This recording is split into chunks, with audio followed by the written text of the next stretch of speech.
It is my honor to present the Chief Justice of the United States, John G. Roberts, Jr., who will administer the presidential oath of office. Everyone, please rise.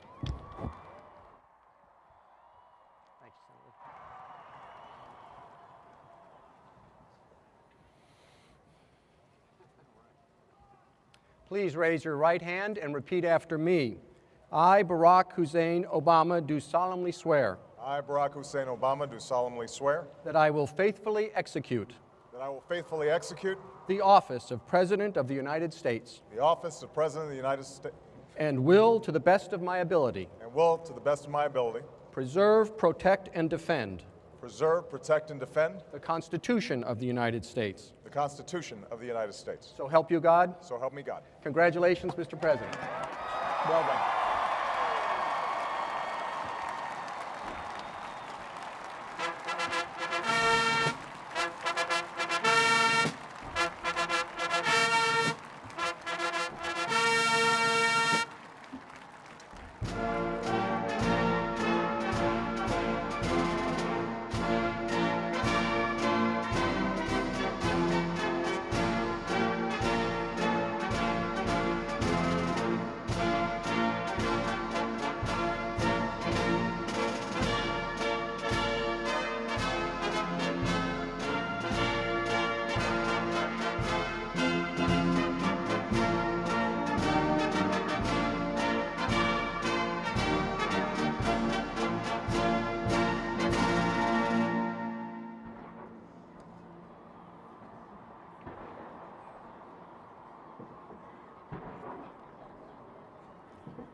Ladies and gentlemen, it is my great privilege and distinct honor to introduce the 44th President of the United States of America, Barack H. Obama.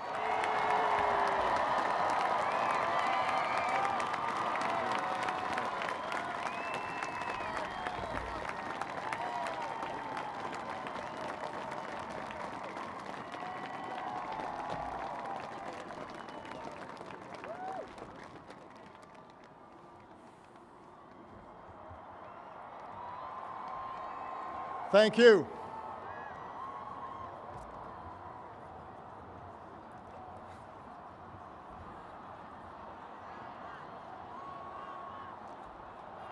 Thank you. Thank you so much.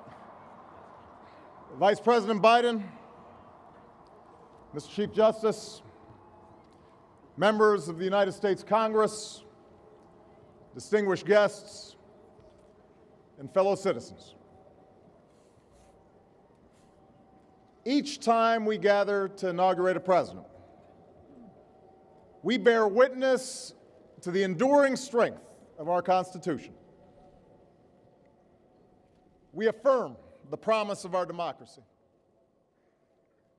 We recall that what binds this nation together is not the colors of our skin or the tenets of our faith or the origins of our names.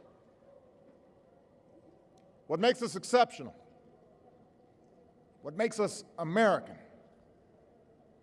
is our allegiance to an idea articulated in a declaration made more than 2 centuries ago. We hold these truths to be self-evident, that all men are created equal,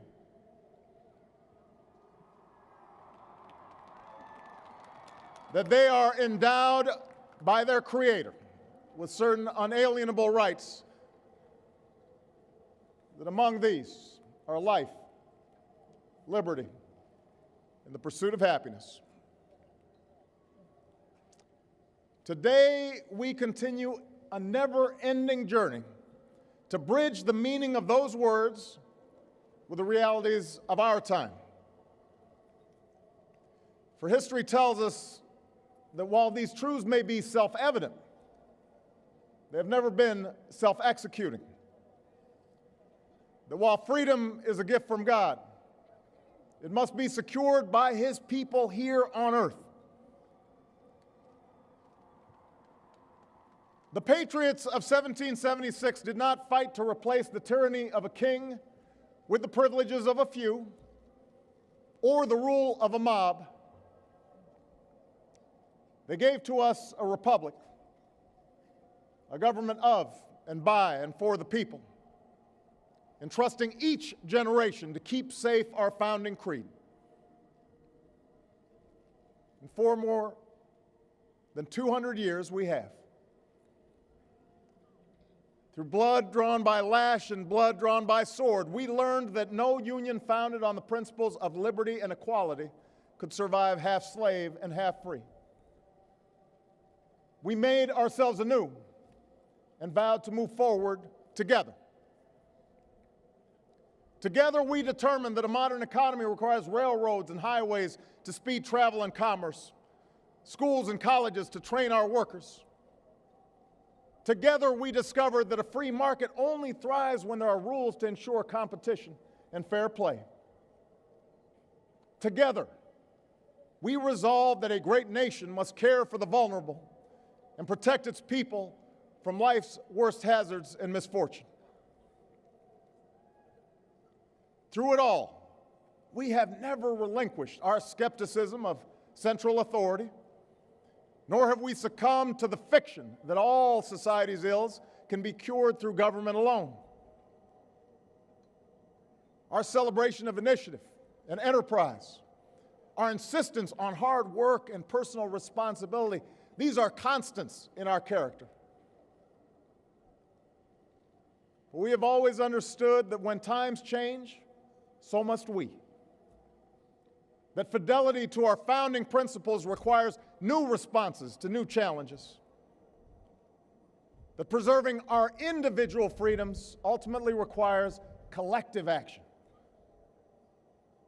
For the American people can no more meet the demands of today's world by acting alone than American soldiers could have met the forces of fascism or communism with muskets and militias.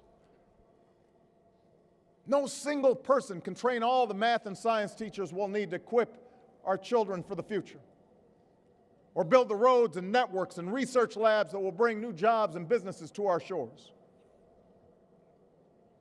Now, more than ever, we must do these things together as one nation and one people.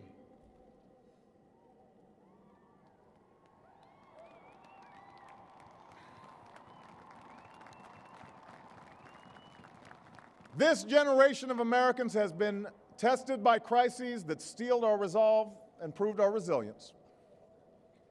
A decade of war is now ending.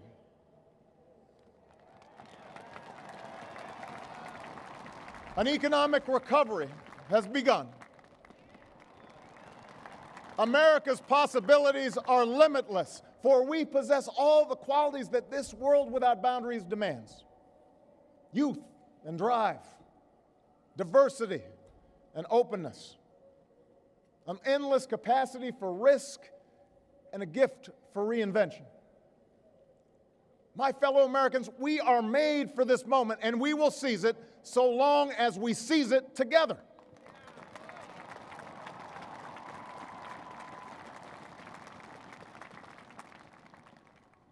For we, the people, understand that our country cannot succeed when a shrinking few do very well and a growing many barely make it.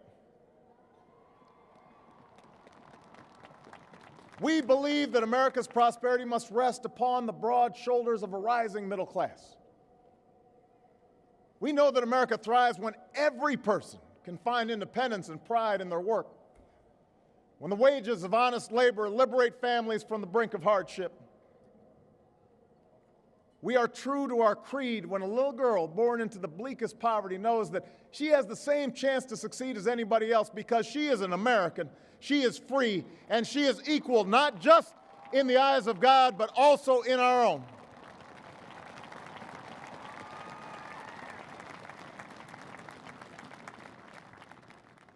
We understand that outworn programs are inadequate to the needs of our time.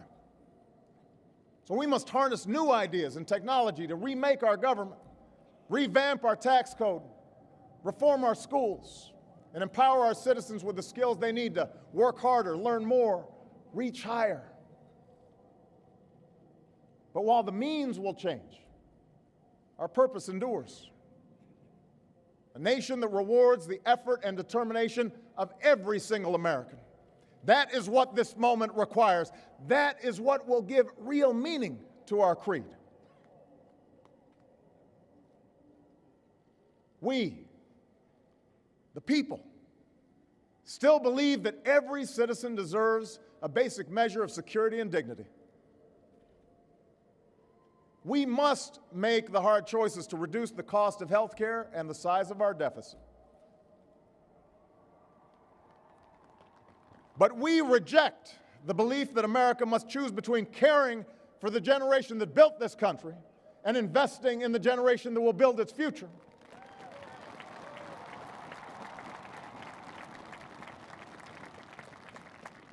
For we remember the lessons of our past, when twilight years were spent in poverty and parents of a child with a disability had nowhere to turn.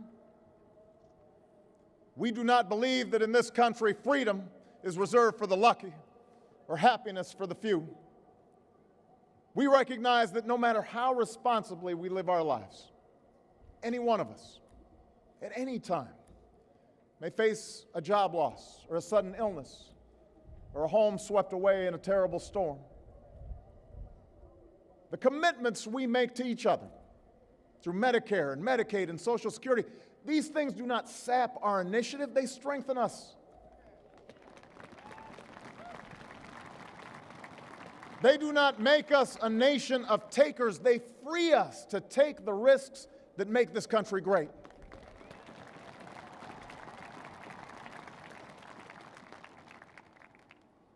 We, the people, still believe that our obligations as Americans are not just to ourselves, but to all posterity.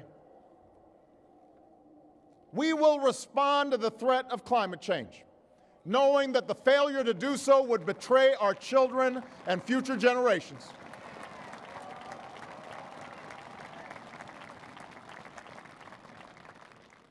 Some may still deny the overwhelming judgment of science, but none can avoid the devastating impact of raging fires and crippling drought and more powerful storms. The path towards sustainable energy sources will be long and sometimes difficult. But America cannot resist this transition. We must lead it. We cannot cede to other nations the technology that will power new jobs and new industries. We must claim its promise. That's how we will maintain our economic vitality and our national treasure. Our forests and waterways, our croplands and snow-capped peaks.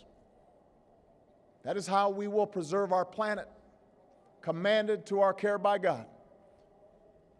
That's what will lend meaning to the creed our fathers once declared. We, the people, still believe that enduring security and lasting peace do not require perpetual war.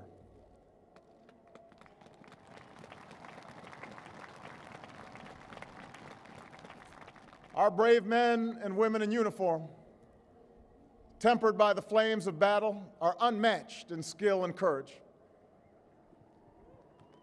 Our citizens, seared by the memory of those we have lost, know too well the price that is paid for liberty.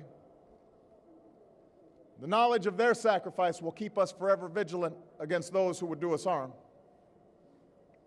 But we are also heirs to those who won the peace and not just the war, who turned sworn enemies into the surest of friends, and we must carry those lessons into this time as well. We will defend our people and uphold our values through strength of arms and rule of law. We will show the courage to try and resolve our differences with other nations peacefully, not because we are naive about the dangers we face, but because engagement can more durably lift suspicion and fear. America will remain the anchor of strong alliances in every corner of the globe. And we will renew those institutions that extend our capacity to manage crisis abroad. For no one has a greater stake in a peaceful world than its most powerful nation. We will support democracy from Asia to Africa, from the Americas to the Middle East, because our interests and our conscience compel us to act on behalf of those who long for freedom. And we must be a source of hope to the poor, the sick, the marginalized, the victims of prejudice, not out of mere charity, but because peace in our time requires the constant advance of those principles that our common creed describes: tolerance and opportunity, human dignity, and justice. We, the people, declare today that the most evident of truths, that all of us are created equal, is the star that guides us still. Just as it guided our forebears through Seneca Falls and Selma and Stonewall, just as it guided all those men and women, sung and unsung, who left footprints along this great mall, to hear a preacher say that we cannot walk alone, to hear a king proclaim that our individual freedom is inextricably bound to the freedom of every soul on earth.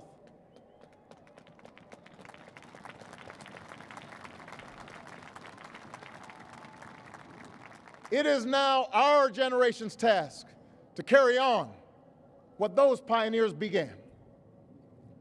For our journey is not complete until our wives, our mothers, and daughters can earn a living equal to their efforts.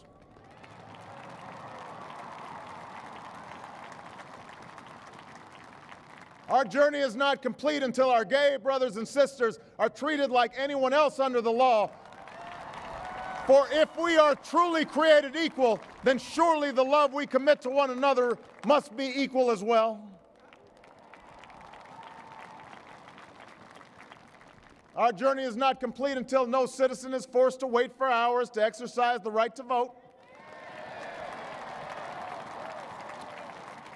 Our journey is not complete until we find a better way to welcome the striving, hopeful immigrants who still see America as a land of opportunity, until bright young students and engineers are enlisted in our workforce rather than expelled from our country.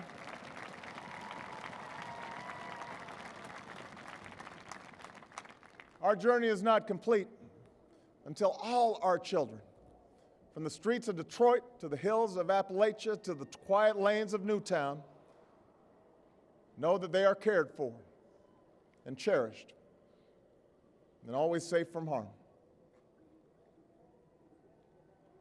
That is our generation's task, to make these words, these rights, these values of life and liberty and the pursuit of happiness real for every American. Being true to our founding documents does not require us to agree on every contour of life. It does not mean we all define liberty in exactly the same way or follow the same precise path to happiness. Progress does not compel us to settle centuries-long debates about the role of government for all time, but it does require us to act in our time.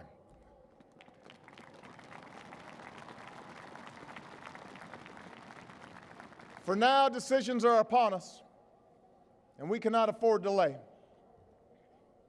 We cannot mistake absolutism for principle, or substitute spectacle for politics, or treat name-calling as reasoned debate. We must act. We must act knowing that our work will be imperfect. We must act knowing that today's victories will be only partial, and that it will be up to those who stand here in 4 years, and 40 years, and 400 years hence to advance the timeless spirit once conferred to us in a spare Philadelphia hall.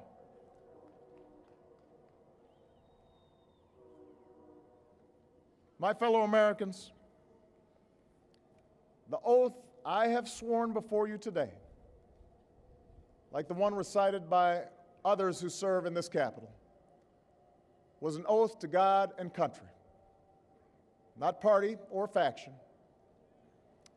And we must faithfully execute that pledge during the duration of our service. But the words I spoke today are not so different from the oath that is taken each time a soldier signs up for duty or an immigrant realizes her dream. My oath is not so different from the pledge we all make to the flag that waves above and that fills our hearts with pride. They are the words of citizens, and they represent our greatest hope. You and I, as citizens, have the power to set this country's course. You and I, as citizens, have the obligation to shape the debates of our time, not only with the votes we cast, but with the voices we lift in defense of our most ancient values and enduring ideals. Let us, each of us, now embrace with solemn duty and awesome joy what is our lasting birthright. With common effort and common purpose, with passion and dedication, let us answer the call of history and carry into an uncertain future that precious light of freedom. Thank you, God bless you, and may He forever bless these United States of America.